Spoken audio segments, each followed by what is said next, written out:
जय हिंद, वंदे मातरम। दोस्तों, स्वागत है आपका आपके अपने इस यूट्यूब चैनल पर। गाइस, जैसा कि आप लोगों को पता है कि सीआरपीएफ पैरामेडिकल स्टाफ 2020 के फिजिकल अभी भी चल रहे हैं और ये मार्च के अंत तक चलने वाले हैं। इसका जो एग्जाम है मई 2021 में कंडक्ट करा जाएगा। तो इस वाले वीडियो में सामान्य हिंदी, इतिहास, जीके जीएस के पिछले सालों के क्वेश्चन इस वीडियो में डिस्कस करेंगे। तो इस वीडियो को पूरा जरूर देखिए। यदि वीडियो अच्छा लगे वीडियो को लाइक करें, शेयर करें। चैनल पर विजिट कर रहे हैं तो चैनल को सब्सक्राइब कर लें। पास ही में आपके बेल आइकन होगा, उसको भी दबा लें। इससे आने सारी नए वीडियो नोटिफिकेशन आप सभी लोगों तक आसानी से पहुंच जाएगी। तैयारी मई 2021 की ये वीडियो है। तो चलिए स्टार्ट करते हैं आज का वीडियो। तो सबसे पहले खुद से प्रयास कीजिएगा इन सभी क्वेश्चन के आंसर देने का। 2 से 3 सेकंड के बाद मैं आंसर क्लियर कर दूंगा। आज का हमारा पहला क्वेश्चन रहेगा, हिंदी की मूल उत्पत्ति किससे हुई है? हिंदी की मूल उत्पत्ति ये किससे हुई है? शौर, शैनी, अपरवश। डी वाला जो ऑप्शन है आपका बिल्कुल करेक्ट हो जाएगा। भारत की प्रथम देश भाषा कौन सी है? पाली, संस्कृत, प्राकृत, इनमें से कोई नहीं। भारत की प्रथम देश भाषा कौन सी है? ऑप्शन ए जो है आपका पाली, बिल्कुल करेक्ट हो जाएगा। अगला क्वेश्चन, निम्नलिखित में से कौन सी भाषा संस्कृत भाषा की अपभ्रंश है? खड़ी बोली, ब्रज, अवधी, पाली। ऑप्शन जो डी है आपका पाली, बिल्कुल करेक्ट हो जाएगा। अगला क्वेश्चन देखिए, क्वेश्चन है कि भाषा के शुद्ध रूप का ज्ञान जो होता है किससे होता है? लिपि, व्याकरण, लिखित भाषा, इनमें से कोई नहीं। भाषा के शुद्ध रूप का ज्ञान किससे होता है? ऑप्शन जो बी है आपका व्याकरण से, बिल्कुल करेक्ट हो जाएगा। पांचवा क्वेश्चन देखिए, हिंदी में स्वतंत्र रूप से बोले जाने वाले अक्षर ये क्या कहलाते हैं? स्वर, संयुक्त अक्षर, व्यंजन, स्वतंत्र ध्वनि। ऑप्शन ए जो है आपका स्वर, बिल्कुल करेक्ट हो जाएगा। नेक्स्ट क्वेश्चन की बात करते हैं, हिंदी भाषा में वे ध्वनियां कौन सी हैं जो दूसरी ध्वनियों की सहायता से बोली या लिखी जाती हैं? स्वर, व्यंजन, वर्ण या अक्षर। ऑप्शन बी जो है आपका व्यंजन, बिल्कुल करेक्ट हो जाएगा। नेक्स्ट क्वेश्चन देखिए, का, खा, गा, पा में कौन सा उर्दू से लिया गया है? काफी इंपॉर्टेंट क्वेश्चन है। ऑप्शन जो डी है आपका खा, बिल्कुल करेक्ट हो जाएगा। अगले क्वेश्चन की बात करते हैं, जिन शब्दों के अंत में आ आता है उन्हें क्या कहते हैं? ऑप्शन जो डी है आपका अकारांत, बिल्कुल करेक्ट हो जाएगा। निम्नलिखित प्रश्नों में 4 वैकल्पिक वर्तनी दी गई, सही वर्तनी वाले शब्द का चयन कीजिए। नमे की वर्तनी कौन सी शुद्ध होगी? ऑप्शन सी जो है आपका अनुच्छेद, बिल्कुल करेक्ट हो जाएगा। दसवें की वर्तनी कौन सी शुद्ध होगी? पूंजीवाद। 11वें की वर्तनी कौन सी शुद्ध होगी? अंतर्निहित। सी वाला जो ऑप्शन है आपका बिल्कुल करेक्ट हो जाएगा। परीक्षा की वर्तनी कौन सी शुद्ध होगी? Option D. षड्यंत्र कैसे लिखा जाता है? ऑप्शन ए जो है आपका षड्यंत्र, बिल्कुल करेक्ट हो जाएगा।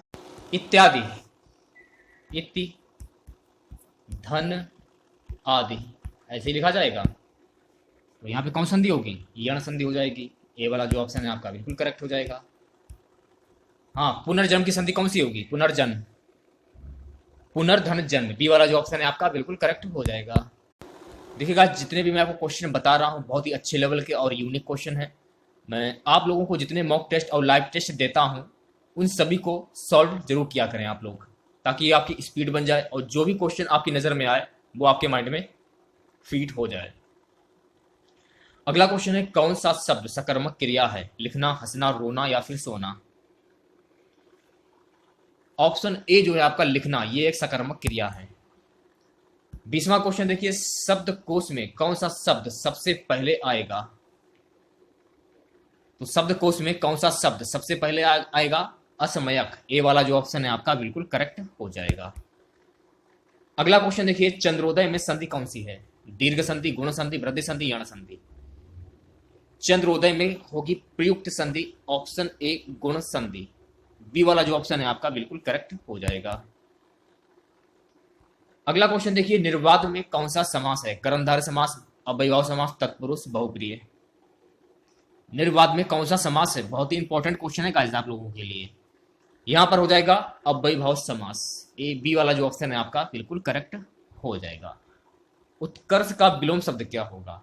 काफी इंपॉर्टेंट क्वेश्चन ये भी है। तो उत्कर्ष का विलोम होता है अपकर्ष। ए वाला जो ऑप्शन है आपका बिल्कुल करेक्ट हो जाएगा। जिसके द्वारा अभियोग लगाया गया हो के लिए एक शब्द क्या होगा? तो जिसके द्वारा अभियोग लगाया गया हो उसके लिए एक शब्द होगा अभियोक्ता। डी वाला जो ऑप्शन है आपका बिल्कुल करेक्ट हो जाएगा। हाथ पसारना मुहावरे का अर्थ क्या होगा? मांगना, विस्तार करना, देना या लेना। हाथ पसारना यानी कि आप भीख मांग रहे हैं। एक मैं आपको एग्जांपल दे रहा हूं, हाथ पसारना यानी कि मांगना। ए वाला जो ऑप्शन है आपका बिल्कुल करेक्ट हो जाएगा। चलिए बात करते हैं अगले क्वेश्चन की। होनहार विद्वान के होत चिकने पात लोककृति का अर्थ क्या होगा? चार ऑप्शन आपके सामने हैं, बताइए क्या आंसर होगा। ऑप्शन जो बी है आपका, होनहार बालक के लक्षण बचपन से ही प्रकट होने लगते हैं। बी वाला जो ऑप्शन है आपका बिल्कुल करेक्ट हो जाएगा। जहां अनेक वर्णों की आवृत्ति केवल एक बार होती है वहां कौन सा अलंकार होता है? ऑप्शन सी जो है आपका छेकानुप्रास अलंकार बिल्कुल करेक्ट हो जाएगा। शुद्ध वाक्य का चयन कीजिए। चार ऑप्शन आपके सामने हैं, आपको यह बताना है इनमें से शुद्ध वाक्य कौन सा है। देखिए आपको लाइव टेस्ट में हर टाइप के क्वेश्चन मिलेंगे, तो कोशिश कीजिए सभी क्वेश्चन के आंसर देने का। ऑप्शन ए जो है आपका वेदों के 6 अंग माने जाते हैं, बिल्कुल करेक्ट हो जाएगा। गलत युग्म चुने। चार ऑप्शन आपके सामने है, आपको यह बताना है इसमें कौन सा गलत है। ऑप्शन सी जो है आपका रंगभूमि महादेवी वर्मा, बिल्कुल करेक्ट हो जाएगा। अगला क्वेश्चन, उपसर्ग रहित शब्द कौन सा है? सुखी, आरूढ़, उपकरण, निर्विरोध। उपसर्ग रहित शब्द कौन सा होगा? ऑप्शन ए जो है आपका सुखी, बिल्कुल करेक्ट हो जाएगा। अध्यापिका शब्द में प्रत्यय है। अध्यापिका यानी कहने का मतलब है, देखिए स्टार्टिंग का जो शब्द हो जाएगा आपका ये उपसर्ग हो जाएगा और लास्ट का जो शब्द हो जाएगा आपका वो प्रत्यय हो जाएगा। जैसे कि अध्यापिका, इका निकल रहा है, इका इका, तो डी वाला जो ऑप्शन है आपका बिल्कुल करेक्ट हो जाएगा। अगला क्वेश्चन देखिए, मन के किसी और प्रवृत्त होने या उससे हटने की अवस्था है चंचलता, मनमोहक, मनोवृत्ति या फिर मनो दौर्बल्य। ऑप्शन सी जो है आपका मनोवृत्ति, बिल्कुल करेक्ट हो जाएगा। अगला क्वेश्चन देखिए, अधिकारों की प्राप्ति के लिए बनाया गया संगठन है संघ, समिति, सम्मेलन, समवाय।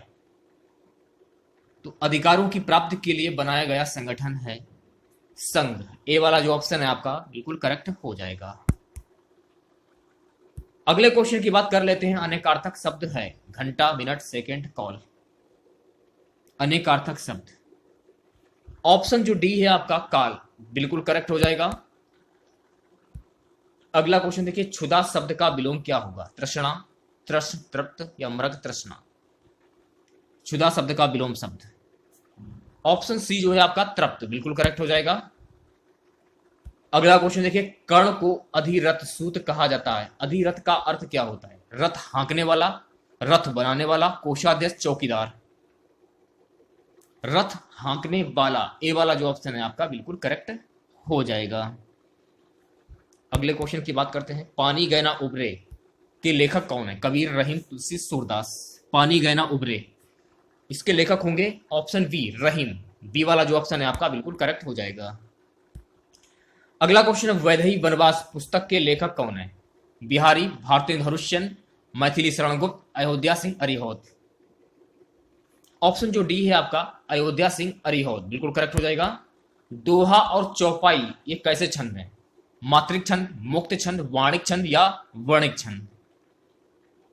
दोहा और चौपाई ये कैसे छंद हैं? ये क्वेश्चन में पूछा जा रहा है। ये एक मात्रिक छंद है। ए वाला जो ऑप्शन है आपका बिल्कुल करेक्ट हो जाएगा। अगला क्वेश्चन, सत्कर्म का संधि विच्छेद क्या होगा?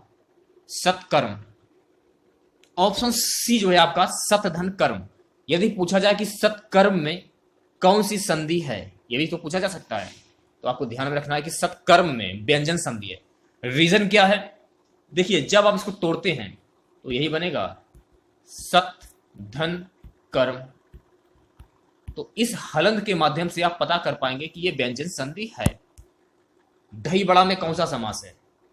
दही में बड़ा, दही में बड़ा यहां पर हो जाएगा तत्पुरुष समास। ए वाला जो ऑप्शन है आपका बिल्कुल करेक्ट हो जाएगा। योजना आयोग है कानूनी निकाय, सलाहकार समिति, स्वायत्त निकाय, एक मंत्रालय। सलाहकार समिति, बी वाला जो ऑप्शन है आपका बिल्कुल करेक्ट हो जाएगा। पंजाबी भाषा की लिपि क्या है? देवनागरी, गुरुमुखी, अप्रभा, संस्कृत, पंजाबी भाषा की लिपि। ऑप्शन बी जो है आपका गुरुमुखी बिल्कुल करेक्ट हो जाएगा। घड़ों पानी पड़ना मुहावरे का सही अर्थ क्या होगा? घड़ों पानी पड़ना, भयभीत होना, लज्जित होना, कीचड़ होना, हार मान लेना। बी वाला जो ऑप्शन है आपका लज्जित होना बिल्कुल करेक्ट हो जाएगा। उत्थान का विलोम शब्द क्या होगा? उत्थान का विलोम शब्द क्या हो जाएगा? उत्थान का विलोम शब्द होगा पतन। बी वाला जो ऑप्शन है आपका बिल्कुल करेक्ट हो जाएगा। अगला क्वेश्चन देखिए, अनुकूल शब्द का विलोम शब्द क्या होगा? प्रतिकूल, अपकूल, अनुकूलन, सानुकूल। ऑप्शन ए जो है आपका अनुकूल शब्द का विलोम शब्द होगा प्रतिकूल बिल्कुल करेक्ट हो जाएगा। आगे पीछे खाई मुहावरे के रिक्त स्थान पर सही शब्द क्या होगा? आगे कुआं, सी वाला जो ऑप्शन है आपका बिल्कुल करेक्ट हो जाएगा, यानी कि आगे कुआं पीछे खाई, ये पूरा हो जाएगा। ओके, चलिए बात करते हैं अगले क्वेश्चन की। चोर की दाढ़ी में तिनका लोकतृप्ति का सही अर्थ क्या होगा? चोर की दाढ़ी में तिनका, चोर का स्वयं डरना, ए वाला जो ऑप्शन है आपका बिल्कुल करेक्ट हो जाएगा। इंद्र शब्द का समानार्थी शब्द क्या होगा? इंद्र शब्द का समानार्थी शब्द, इंद्र शब्द का समानार्थी शब्द होगा शक। अगले क्वेश्चन की ओर बढ़ते हैं। निम्नलिखित में से शुद्ध वाक्य कौन सा है? चार ऑप्शन आपके सामने हैं, बताइए क्या आंसर होगा? भक्तों की मंडली जा रही थी, बी वाला जो ऑप्शन है आपका बिल्कुल करेक्ट हो जाएगा। देखिए गाइस, अब जो मैं आप लोगों के लिए क्वेश्चन लेकर आया हूं जीके जीएस के, बहुत ही अच्छे और यूनिक क्वेश्चन है।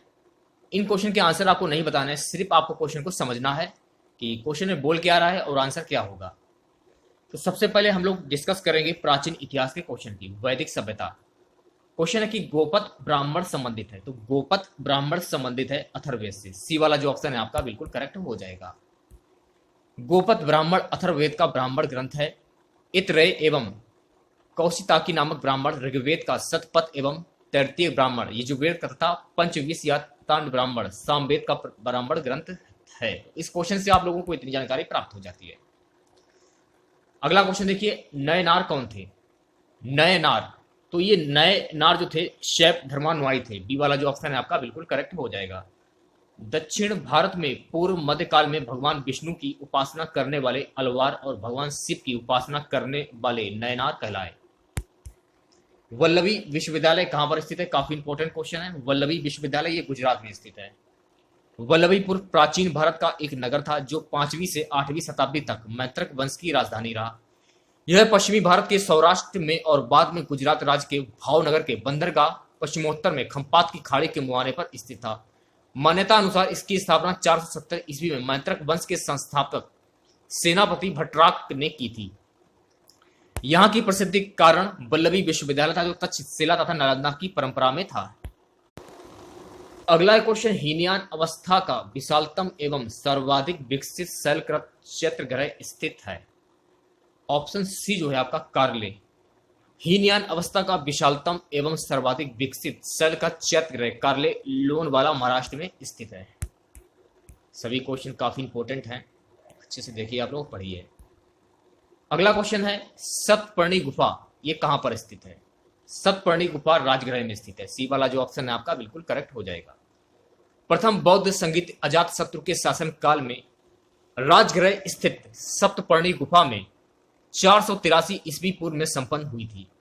इसकी अध्यक्षता महाकश्यप ने की थी। इस संगीत में बुद्ध के उपदेशों को 2 पिटकों विनय पिटक और सुत पिटक में विभाजित किया गया था। अगला क्वेश्चन देखिए, द्वार समुद्र किस राजवंश की राजधानी थी? द्वार समुद्र, ऑप्शन सी जो है आपका होयसल बिल्कुल करेक्ट हो जाएगा। होयसल राज्य की राजधानी द्वार समुद्र का वर्तमान नाम हलेबीड है जो कर्नाटक के हासन जिले में है, जबकि वनवासी कदम की राजधानी थी वह तलकांड या कुबलाल गंगों की राजधानी थी। काकतीय वंश का संस्थापक बीमा प्रथम था जिसने नलगोड़ा हैदराबाद में राज्य का गठन किया जिसकी राजधानी अमकोर थी। महाभारत मूलतः किस रूप में जानी जाती है? बहुत इंपॉर्टेंट क्वेश्चन है। महाभारत मूल रूप से जय संहिता के नाम से जानी जाती है। पहली बात, महाभारत की रचना किसने की थी? महर्षि वेदव्यास ने। इससे पहले केवल 8800 श्लोक थे और इसका नाम जय संहिता था। बाद में यह बढ़कर 24,000 श्लोक हो गया और भारत नाम से प्रसिद्ध हुआ। अतः इसमें 1 लाख श्लोक होने के कारण इसे सत शास्त्री संहिता या महाभारत कहा जाने लगा। यह 18वें पन्नों में विभक्त है। अगला क्वेश्चन, किस अभिलेख से ज्ञात होता है कि स्कंदगुप्त ने हूणों को पराजित किया था? ऑप्शन ए जो है आपका भीतरी स्तंभ लेख, बिल्कुल करेक्ट हो जाएगा। भीतरी अभिलेख में पुष्यमित्र एवं हूणों के साथ स्कंदगुप्त के युद्ध का वर्णन मिलता है। यह अभिलेख उत्तर प्रदेश के गाजीपुर जिले में सैदपुर तहसील में भीतरी नामक स्थान पर प्राप्त हुआ है। हूणों का पहला भारतीय आक्रमण गुप्त सम्राट स्कंदगुप्त के शासनकाल में 455 ईस्वी में हुआ था, जिसमें हूणों का स्कंदगुप्त ने बुरी तरह परास्त किया था। अगला क्वेश्चन, हर्ष ने निम्नलिखित में से किन रचनाओं का लेखन किया था? प्रियदर्शिका, नागानंद, रत्नावली। नीचे दिए गए कोड का उपयोग करके सही उत्तर चुनिए। बी वाला जो ऑप्शन है आपका बिल्कुल करेक्ट हो जाएगा। हर्ष को विद्वानों के संपोषक के रूप में नहीं बल्कि प्रियदर्शिका, रत्नावली और नागानंद नामक 3 नाटकों के रचयिता के रूप में भी याद किया जाता है। उसे साहित्यकार सम्राट कहा गया है। इस क्वेश्चन से आप लोगों को इतनी जानकारी प्राप्त हो जाती है। यहां से आपके मध्यकालीन इतिहास के क्वेश्चन स्टार्ट हो जाते हैं। क्वेश्चन है, इनमें से किसे शाहजहां ने शाह बुलंद इकबाल की पदवी दी थी? ऑप्शन ए जो है आपका दारा शिकोह, बिल्कुल करेक्ट हो जाएगा। शाहजहां के शासनकाल में उपनिषदों का फारसी भाषा में अनुवाद दारा शिकोह ने सीरे अकबर नाम से किया था। इसके अंतर्गत 52 उपनिषदों का अनुवाद हुआ। दारा को उसकी सहिष्णुता व उदारता के लिए लेनपूल ने लघु अकबर की संज्ञा प्रदान की है। शाहजहां ने दारा शिकोह को शाह बुलंद की उपाधि प्रदान की थी। अगला क्वेश्चन, रॉलेट एक्ट किस वायसराय के शासनकाल में पारित हुआ था? Lord Chelmsford. लॉर्ड चेम्सफोर्ड 1916 से 1921 के मध्य भारत के वायसराय रहे। इन्हीं के कार्यकाल में 1919 में रॉलेट एक्ट पारित हुआ था।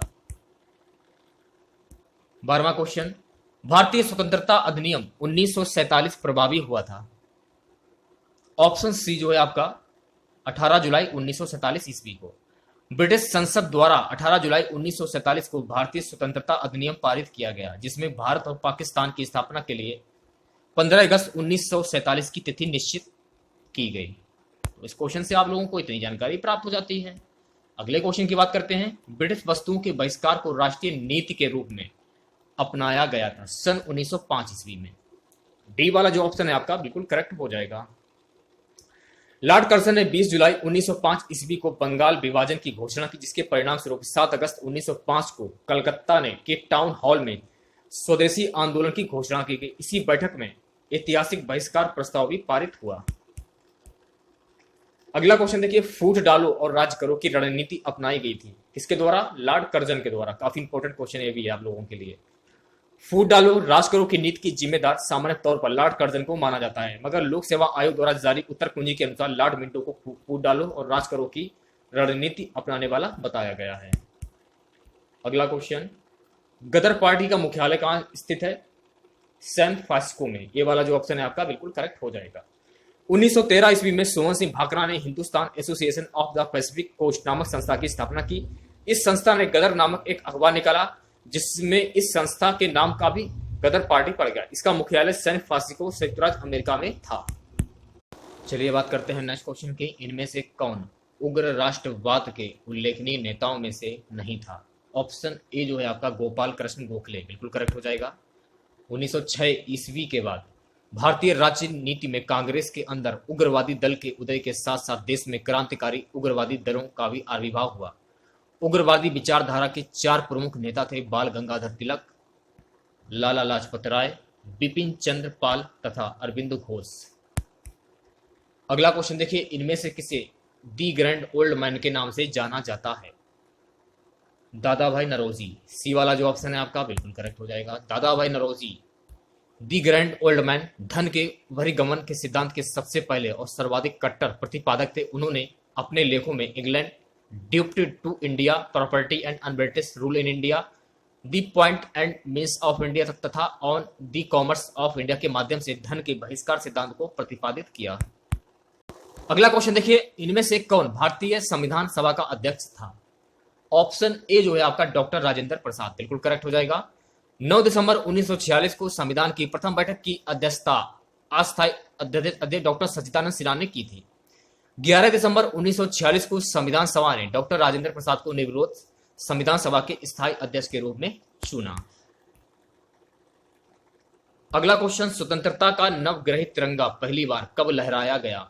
31 दिसंबर 1929 को। बी वाला जो ऑप्शन है आपका बिल्कुल करेक्ट हो जाएगा।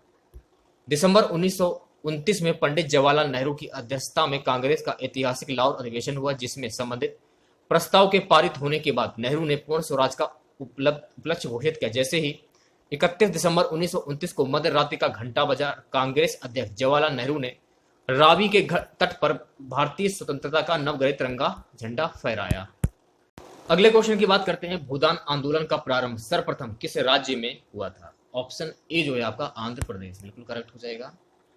आचार्य विनोबा भावे सर्वोदय सम्मेलन के संदर्भ में 18 अप्रैल 1951 को आंध्र प्रदेश के नलगोंडा जिले में पहुंचे थे। इसी जिले के पोचमपल्ली गांव में विनोबा जी ठहरे थे। इस गांव में प्रवास के दौरान गांव के 40 हरिजन परिवारों के लिए भूमि की समस्या का समाधान तलाशते समय इसी गांव के जमींदार रामचंद्र रेड्डी ने 100 एकड़ भूमि देने का प्रस्ताव किया। यह स्वतः स्फूर्ति प्रस्ताव ही भूदान आंदोलन की उत्पत्ति का स्रोत बना। अक्टूबर 1951 से 1957 तक विनोबा भावे जी ने पूरे भारत में 50 मिलियन एकड़ भूमि भूमिहीनों के लिए प्राप्त करने के उद्देश्य से भूदान आंदोलन का नेतृत्व किया। अगला क्वेश्चन देखिए। शुष्कता दशा संदर्भित है निम्न आर्द्रता से। शुष्कता दशा का जन्म निम्न आर्द्रता के कारण होता है। वायुमंडल में उपस्थित जलवाष्प को आर्द्रता कहते हैं। आर्द्रता को ग्राम प्रति घन मीटर में मापा जाता है। चलिए बात करते हैं नेक्स्ट क्वेश्चन की। क्षेत्रफल के हिसाब से विश्व का दूसरा बृहत्तम महाद्वीप कौन सा है? अफ्रीका। क्षेत्रफल की दृष्टि से प्रमुख महाद्वीप हैं एशिया, अफ्रीका, उत्तरी अमेरिका, दक्षिणी अमेरिका, अंटार्कटिका, यूरोप तथा ऑस्ट्रेलिया। कौन सी नदी ओडिशा में अपना डेल्टा बनाती है? महानदी ओडिशा में अपना डेल्टा बनाती है। महानदी 858 किलोमीटर लंबी नदी है। इसका जल प्रवाह क्षेत्र 1,41,589 वर्ग किलोमीटर है। यह छत्तीसगढ़ के रायपुर जिले में सीहवा से निकलकर पूर्व व दक्षिण पूर्व की ओर बहती हुई कटक ओडिशा के निकट बड़ा डेल्टा बनाती है। अगला क्वेश्चन। बेतवा नदी मिलती है। बेतवा नदी यमुना नदी से मिलती है। बेतवा नदी मध्य प्रदेश के रायसेन जिले में विंध्य पर्वत श्रेणी से उद्गमित होती है। इसकी लंबाई 480 किलोमीटर है। यह हमीरपुर उत्तर प्रदेश में आकर यमुना में मिल जाती है। यमुना की अन्य सहायक नदियां केन व चंबल हैं। अगला क्वेश्चन। भारत के कितने राज्य समुद्र के किनारे पर हैं? टोटल 9। सी वाला जो ऑप्शन है आपका बिल्कुल करेक्ट हो जाएगा। भारत के 9 राज्य तटरेखा से लगे हैं। ये राज्य हैं गुजरात, महाराष्ट्र, गोवा, कर्नाटक, केरल, तमिलनाडु, आंध्र प्रदेश, ओडिशा एवं पश्चिम बंगाल। भारत में सर्वाधिक लंबी समुद्र तटीय सीमा वाला राज्य गुजरात है। इसकी समुद्री तटरेखा 1600 किलोमीटर लंबी है। अगला क्वेश्चन देखिए। भारत में सबसे अधिक उपजाऊ मृदा कौन सी है? जलोढ़ मृदा। सी वाला जो ऑप्शन है आपका बिल्कुल करेक्ट हो जाएगा। क्षेत्रफल की दृष्टि से भारत में सबसे अधिक क्षेत्रफल पर जलोढ़ मृदा का विस्तार है। जलोढ़ मृदा का निर्माण नदियों के निक्षेपण से होता है। जलोढ़ मिट्टी में नाइट्रोजन एवं फास्फोरस की मात्रा कम होती है। इस मिट्टी में पोटास एवं चूना पर्याप्त मात्रा में होता है। भारत में उत्तर का मैदान, गंगा का मैदान, ब्रह्मपुत्र एवं गोदावरी का मैदान, कावेरी का मैदान आदि जलोढ़ मिट्टी के निक्षेपण से बने हैं। इस मिट्टी में गेहूं, धान, अरहर, चना, मसूर, आलू, मक्का आदि उगाए जाते हैं। जलोढ़ मिट्टी के अंतर्गत बांगर एवं खादर मिट्टी आते हैं। जलोढ़ सर्वाधिक उपजाऊ मृदा है। इस क्वेश्चन से आप लोगों को इतनी जानकारी प्राप्त हो जाती है। चलिए बात करते हैं नेक्स्ट क्वेश्चन की। साधारणता ओरोबैकी खरपात पाया जाता है। ऑप्शन ए जो है आपका तंबाकू के खेत में बिल्कुल करेक्ट हो जाएगा। वैज्ञानिक भाषा में ओरोबैकी या हिंदी में आज्ञा के नाम से जाने जाना वाला यह परजीवी किस्म का पौधा है जो कि तंबाकू के अलावा चना, सरसों, टमाटर व जीरे की फसल को भी चौपट कर जाता है। अगला क्वेश्चन देखिए। सबसे अधिक प्रोटीन पाई जाती है किसमें? सोयाबीन के दाने में। डी वाला जो ऑप्शन है आपका बिल्कुल करेक्ट हो जाएगा।